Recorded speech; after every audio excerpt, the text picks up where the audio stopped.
Hello दोस्तों, love with advocate Kavita channel पर आप सभी का प्यारा सा वेलकम। तो फ्रेंड्स, कल हमने सीपीसी यानी सिविल प्रोसीजर कोड से जान पहचान बनाई थी।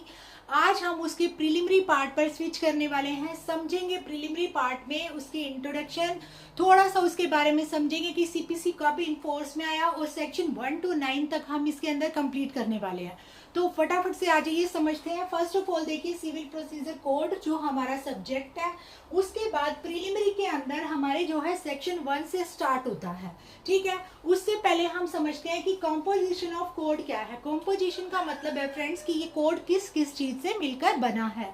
तो फ्रेंड्स देखिए, कॉम्पोजिशन में 2 पार्ट्स दे रखे हैं। One is section and order, यानी हमारा सीपीसी सेक्शन और ऑर्डर से मिलकर बना है। जो सेक्शन होते हैं ये सब्सटेंटिव प्रोविजन होते हैं। क्यों होते हैं सब्सटेंटिव प्रोविजन? क्योंकि ये पार्टी के राइट्स और लायबिलिटी को डिसाइड करते हैं, डिटरमाइन करते हैं। ठीक है, और जो ऑर्डर होता है फ्रेंड्स, ये भी क्या है, फर्स्ट शेड्यूल में मेंशन किए गए हैं। ऑर्डर के अंदर हमें प्रोसीजर दे रखा है कि जिस भी पार्टी के राइट और लायबिलिटी को हमने डिटरमाइन किया है उसको एग्जीक्यूट कैसे करना है, उसको फॉलो कैसे कराना है, उसको इन्फोर्स में कैसे लाना है। तो उसका प्रोसीजर हमें ऑर्डर में दे रखा है। और फ्रेंड्स, जो सेक्शन है इनको अमेंडमेंट करने की पावर जो है पार्लियामेंट के पास है, यानी सेक्शन को अमेंडेड बाय ओनली पार्लियामेंट। और ऑर्डर को अमेंड कौन कर सकता है? ऑर्डर को अमेंड हाई कोर्ट कर सकता है। एचसी मैंने शॉर्ट फॉर्म लिखी है, प्लीज समझ जाइएगा। उसके बाद फ्रेंड्स ध्यान रखिए, जब भी कभी भी कंफ्लिक्ट आता है सेक्शन या ऑर्डर के अंदर तो ऑलवेज सेक्शन प्रिवेल करेंगे। समझ में आ गई इतनी बात? ऑलवेज सेक्शन प्रिवेल करेंगे, क्योंकि जो पार्लियामेंट है वो ही सभी लॉ बनाती है और सेक्शन भी पार्लियामेंट बनाएगी। तो पार्लियामेंट का जो भी लॉ होगा वो हमेशा प्रिवेल करेगा देन अदर थिंग। ठीक है, अब आ जाइए यहाँ पर सेक्शन 1। फ्रेंड्स, हर एक्ट की तरह इस एक्ट में भी दे रखा है short title, extent and commencement क्या होता है। तो फ्रेंड्स देखिए, सबसे पहले एक्ट का नाम जो होगा, सबसेक्शन 1 हमें शोर्ट टाइटल में एक्ट का नाम बताता है। दूसरी बात, 1 जनवरी 1909 को जो है हम ये इन्फोर्स में आया था सीपीसी। तीसरी बात इसमें दे रखे, ये एक्सटेंड करता है होल ऑफ इंडिया, लेकिन स्टेट ऑफ नागालैंड को छोड़कर, स्टेट ऑफ नागालैंड और ट्राइबल एरियाज को छोड़कर, यानी इन 2 जगह पर सीपीसी लागू नहीं होता, बाकी होल ऑफ इंडिया में सीपीसी लागू होता है। अब इन 2 जगह में लागू नहीं होता, एक तो नागालैंड है, एक ट्राइबल एरियाज है। ट्राइबल एरिया कौन से हैं फ्रेंड्स? 21 जनवरी 1972 से पहले, यानी 21 जैन 1972 से बिफोर जो एरिया ट्राइबल एरिया में यानी असम में जो है इंक्लूड हो गए थे, उनको ही हम क्या बोलते हैं? ट्राइबल एरियाज बोलते हैं। और अगर आपको और डेप्थ में जानना है कि कौन कौन से ट्राइबल एरियाज होंगे तो प्लीज आप रेफर कीजिए कॉन्स्टिट्यूशन का शेड्यूल 6th शेड्यूल के 20 पैराग्राफ में। आप समझिए कौन कौन से जो है ट्राइबल एरियाज होते हैं, यानी असम के अंदर कौन कौन से ट्राइबल एरियाज आते हैं, ये उसके अंदर मेंशन है, आप उसको रीड कर सकते हैं। ठीक है फ्रेंड, और इन सबसे पहले देखो प्रियम्बल भी दे रखी होती है हर एक्ट के अंदर, जो मैंने कल आपको बता दिया था कि इस एक्ट का ऑब्जेक्ट क्या है, to consolidate and amend the law related और procedure followed by the civil judicature, यानी सिविल कोर्ट क्या प्रोसीजर को फॉलो करेगा, कौन कौन से प्रोविजन को जो है हमें जो है उनसे रिलेटेड हमने जो प्रिस्क्राइब किए गए हैं वो ही हमारा क्या है, प्रियम्बल है सीपीसी का। ठीक है, अब आ जाइए यहाँ पर सेक्शन 2 में डेफिनेशन क्लोज में। फ्रेंड्स, इसके अंदर बहुत सारी डेफिनेशन दे रखी हैं। जो डेफिनेशन खुद से समझने लायक है मैंने उनको यहाँ पर मेंशन नहीं किया, क्योंकि हमें कंसेप्ट समझना है, हमें क्लास को बड़ा नहीं बनाना है, अननेसेसरी चीज़ों को डील नहीं करना। जो जो रेलिवेंट है मैं उन पॉइंट्स को लेकर आई हूँ। रेलिवेंट इन द सेंस जिसमें समझाने की ज़रूरत है, जिसमें समझाने की जरूरत नहीं है उनको मैंने स्किप किया है, आप उनको रीड कीजिएगा। अगर कोई भी इशू हो तो टेलीग्राम पर मुझे मैसेज कीजिएगा। अब आ जाइए फटाफट डेफिनेशन क्लोज में। फर्स्ट ऑफ ऑल देखिए, यहाँ पे गिवन है डिक्री। 2 के सब क्लोज 2 में याद करते जाइएगा, 2 के सब क्लोज 2 में गिवन है डिक्री और 2 के सब क्लोज 1 में गिवन है कोड। ठीक है, तो 2 के सब क्लोज 2 में डिक्री दे रखा है कि जो एडजुडिकेशन है ना, यानी जो न्यायालय जो निर्णय लेता है उसकी फॉर्मल एक्सप्रेशन को हम क्या बोलते हैं? डिक्री बोलते हैं। एजुडिकेशन की फॉर्मल एक्सप्रेशन जिसके अंदर पार्टी के राइट एंड लायबिलिटी को डिटरमाइन किया जाता है उसको हम क्या बोलते हैं? डिक्री बोलते हैं। पहली बात, किसको डिक्री बोला जाता है? The formal expression of the adjudication in which right and liability determine of party. ठीक है, सेकेंड थिंग यहाँ पर दे रखा है कि 2 तरह की डिक्री होती है, एक प्रीलिमिनरी होती है, एक फाइनल होती है। ठीक है। जो प्रीलिमिनरी डिक्री का मतलब है कि अभी जो है फर्दर प्रोसीडिंग अभी चलनी है, ऐसी डिक्री जिसके अंदर अभी फर्दर प्रोसीडिंग चलनी है, उस प्रोसीडिंग चलने के दौरान अगर कोर्ट ने कोई डिक्री दी है, दैट इज प्रीलिमिनरी डिक्री। और फाइनल डिक्री का मतलब है कि फाइनल डिक्री के बाद कोई भी प्रोसीडिंग जो है नहीं चलेगी, प्रोसीडिंग डिस्पोज ऑफ हो जाएगी, दैट इज फाइनल डिक्री। समझ में आ गया? फर्स्ट हमने समझा what is decree, then what is preliminary and then final decree. अब समझिए, यहाँ पर दो पॉइंट्स दे रखे हैं कि अगर कोर्ट किसी केस में प्लेंट को रिजेक्ट कर देता है, अगर कोर्ट किसी भी केस में प्लेंट को रिजेक्ट कर देता है तो उसको भी हम क्या मानेंगे? डिक्री मानेंगे। दूसरा, जब हम सेक्शन 144 के अंदर एप्लीकेशन लगाते हैं रेस्टिट्यूशन की, रेस्टिट्यूशन होता है मतलब रिस्टोर कराना। फ्रेंड्स समझिए, जैसे मान लो हमारे पास दो पार्टी हैं, ए है बी है, दोनों के बीच में सूट चल रहा था और डिसाइड हुआ कि ए क्या करेगा? बी को 1 लाख रुपीस देगा। ठीक है। अब क्या हुआ? थोड़े टाइम के बाद उस सूट में फिर से डिसीजन आया, यानी सूट को फिर से जो है री इंस्टीट्यूट किया और उसमें फिर से डिसीजन आया। दूसरे डिसीजन में क्या हुआ कि पार्टी का जो राइट था, यानी जो ए का राइट देने का था, वो क्या हो गया? वापिस हो गया, रिवर्ट हो गया। तो यहाँ पर बी क्या करता है? एप्लीकेशन फॉर रेस्टिट्यूशन, सॉरी ए जो है एप्लीकेशन फॉर रेस्टिट्यूशन लगाएगा कि जो मैंने बी को 1 लाख रुपए दिए थे वो मुझे वापस कराए जाए। अब वहां पर जो क्वेश्चन अराइज हुआ कि वो पैसे वापस बी से लेने चाहिए या नहीं लेने चाहिए, उस क्वेश्चन को डिटरमाइन करना is under section 144, that is application for restitution. और अगर एप्लीकेशन फॉर रेस्टिट्यूशन के अंदर इस तरह के क्वेश्चन को डिटरमाइन किया जाता है तो वो भी हमारा क्या आ जाता है? Comes in the category of decree. समझ में आ गई इतनी बात? अब हमने ये समझा किस किस चीज को हम डिक्री कहेंगे और किस चीज को नहीं कहेंगे। तो फ्रेंड्स, जिसको हम डिक्री नहीं कहेंगे, not include in decree, not include in decree, that is dismissal for default. अगर हमने किसी भी प्लेंट को हमने जो है डिसमिस कर दिया डिफॉल्ट के चक्कर में, सपोज दो पार्टी थी, ए एंड बी पार्टी थी, दोनों के लिए जो है एक डेट डिसाइड की गई कि इस दिन जो है इस केस को जो है देखा जाएगा, सुना जाएगा या फिर इसकी जो है कॉग्निजेंस ली जाएगी। तो फ्रेंड्स, उस केस में क्या हुआ? ए पार्टी आई नहीं, तो ए पार्टी की एब्सेंस की वजह से सूट को क्या कर दिया गया? डिसमिस कर दिया गया, डिसमिसल फॉर डिफॉल्ट। ठीक है। आप उसको री इंस्टीट्यूट करेंगे लेकिन उसको हम डिक्री नहीं कहेंगे। दूसरी बात फ्रेंड्स, अगर किसी ऑर्डर से हम अपील लगाते हैं ना, उसको भी हम क्या मानेंगे? डिक्री नहीं मानेंगे। डिक्री से अगर हम कोई अपील लगाते हैं तो डिक्री तो अपने आप में डिक्री है ही, लेकिन अगर किसी ऑर्डर से जो है डिक्री, जो ऑर्डर से जो अगर अपील लगाई जाती है तो उसको हम डिक्री की कैटेगरी में नहीं मानेंगे। क्या क्या डिक्री है, क्या डिक्री नहीं है, समझ में आ गया होगा। सेकंड टर्म 2 के सब क्लॉज 3 में व्हाट इज डिक्री होल्डर? जिसकी फेवर में डिक्री आती है और जिसकी फेवर में जो है एग्जीक्यूशन का ऑर्डर आता है कि जो डिक्री आई है उसको एग्जीक्यूट कराया जाए, दैट इज डिक्री होल्डर। और 2 के 7 में हमें दे रखा है गवर्नमेंट प्लीडर कौन होता है फ्रेंड्स? तो गवर्नमेंट प्लीडर का मतलब होता है इसको स्टेट गवर्नमेंट अपॉइंट करती है। स्टेट गवर्नमेंट की तरफ से जो भी सूट इंस्टीट्यूट होते हैं स्टेट गवर्नमेंट के अगेंस्ट, उनको जो है डील करने के लिए वो कौन होता है? गवर्नमेंट प्लीडर होता है। लेकिन कई बार क्या होता है, गवर्नमेंट प्लीडर अपनी जगह अगर किसी और को ऑथराइज कर देता है तो उसको भी हम क्या मानेंगे? गवर्नमेंट प्लीडर मानेंगे। यानी गवर्नमेंट प्लीडर की डायरेक्शन पे अगर कोई वर्किंग जो है एम्प्लॉय है या वर्किंग सर्वेंट हम बोल सकते हैं, एम्प्लॉय बोल सकते हैं, तो वो भी क्या माना जाएगा? गवर्नमेंट प्लीडर माना जाएगा। नेक्स्ट 2 के सब क्लॉज 10 में जजमेंट डेप्टर दे रखा है, जिसके अगेंस्ट डिक्री आएगी दैट इज डेटर, जिसकी फेवर में आएगी दैट इज होल्डर।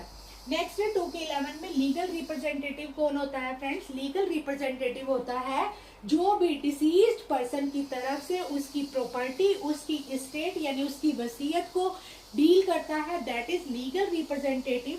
यहाँ पर 2 के 11 में हमें 3 पर्सन दे रखे हैं जिसको हम लीगल रिप्रेजेंटेटिव मान सकते हैं।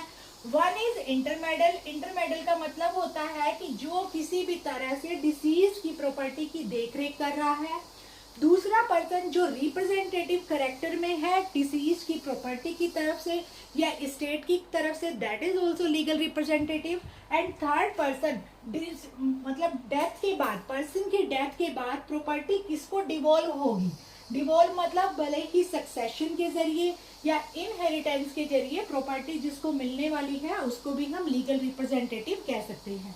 अब सक्सेशन क्या होता है, इनहेरिटेंस क्या होता है, law with advocate Kavita channel पर इंडियन सक्सेशन एक्ट की सारी क्लासेस हैं जिसमें बहुत अच्छे से इन टर्म्स को समझाया गया है, आप चाहें तो उसको रेफर कर सकते हैं।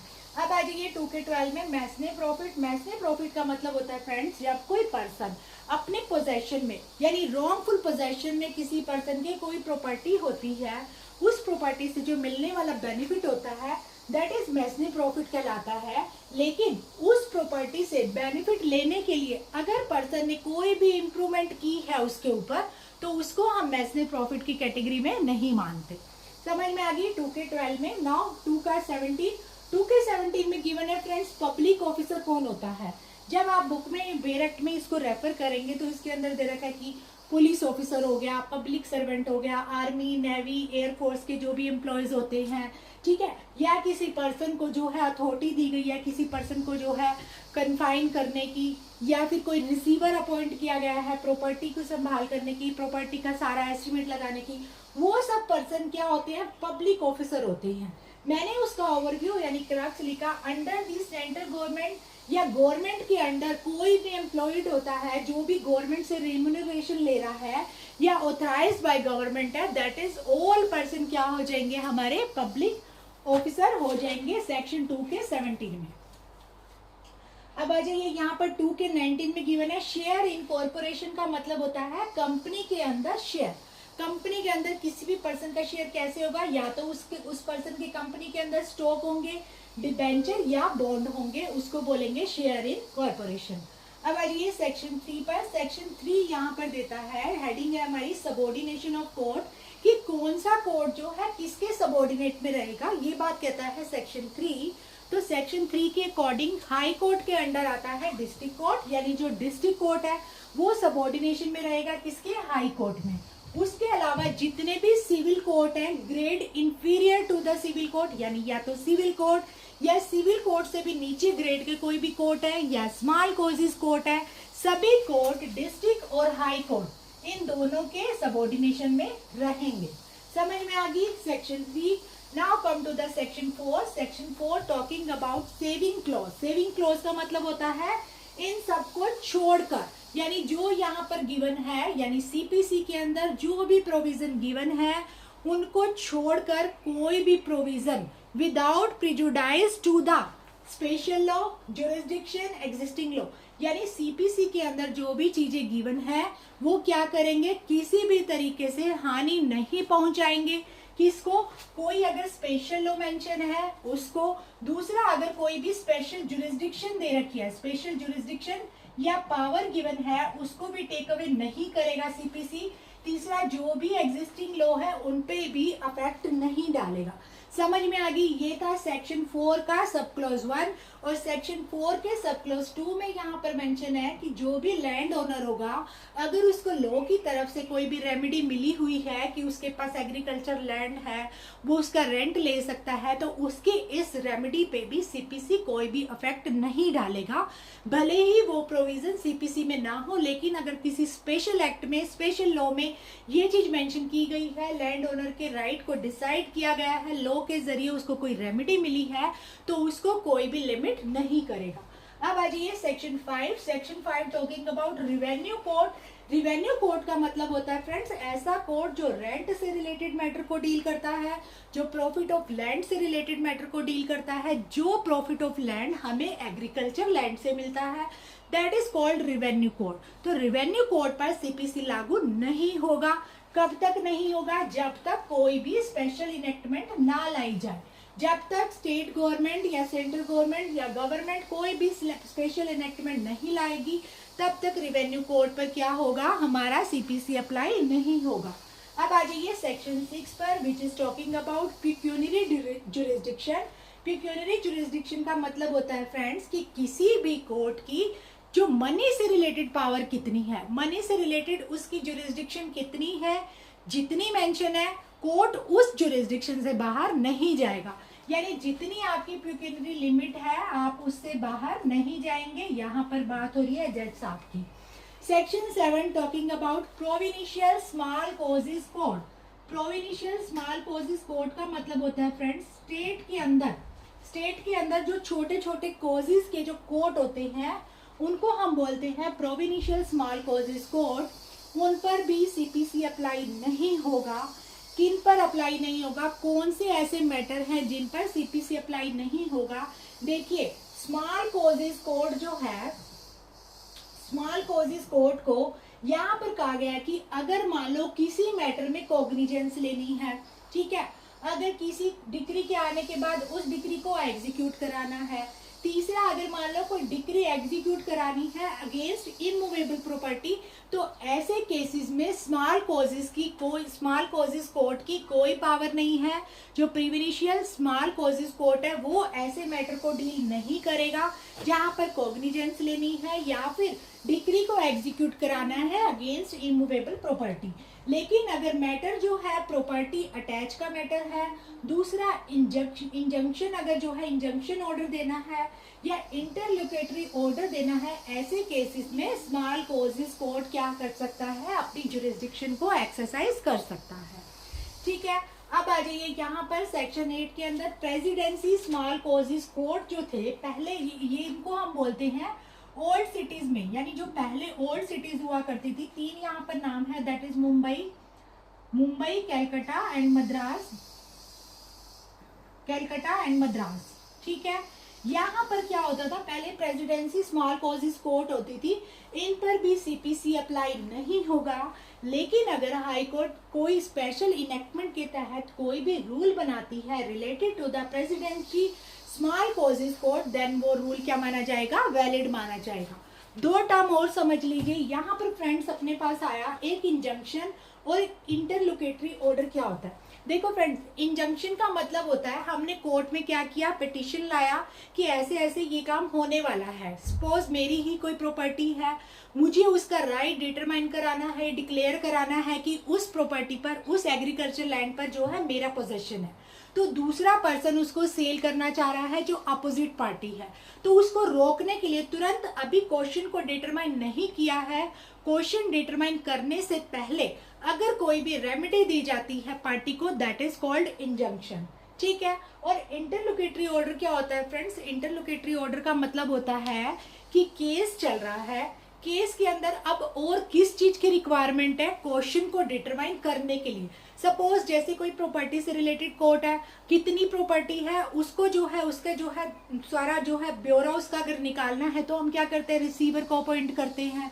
ठीक है, या अगर हमें लग रहा है कि इस केस के डिटरमाइन होने से पहले, डिसाइड होने से पहले, डिक्री आने से पहले अपोजिट पार्टी कोई जो है कन्फ्लिक्टिंग वाला जो है कोई भी ऐसा जो एक्ट ना ले ले, स्टेप ना ले ले, तो उसको रोकने के लिए हम क्या करते हैं, इंजंक्शन जो है ऑर्डर दे देते हैं। तो उसको हम क्या बोलते हैं, इंटरलोकेटरी ऑर्डर। यानी इंटरलोकेटरी ऑर्डर प्रोसीडिंग के दौरान यानी किसी भी स्टेज पर दिया जा सकता है, लेकिन जो इंजंक्शन होती है दैट इज क्वेश्चन डिटरमाइन करने से पहले दी जाती है, एक बार पार्टी को रोकने के लिए। ठीक है, टिल देन जब तक क्वेश्चन डिसाइड ना हो जाए। तो ये था फ्रेंड सीपीसी का प्रीलिमिनरी सेक्शन। इसके अंदर हमने कॉम्पोजिशन पढ़ा, सेक्शन 1 to 8 पढ़ा, सारी रेलिवेंट डेफिनेशन पढ़ी। आई होप ये क्लास आपको समझ में आई होगी और आप साथ साथ हर क्लास को डेली ही देखते रहिए। सीपीसी पे बहुत अच्छी कमांड बन जाएगी। साथ साथ हम इसमें सेक्शन से रिलेटेड ऑर्डर को और केस लो को एक साथ पढ़ेंगे, बहुत अच्छे से पढ़ेंगे। तो मिलते हैं नेक्स्ट वीडियो में, बाय बाय, थैंक यू।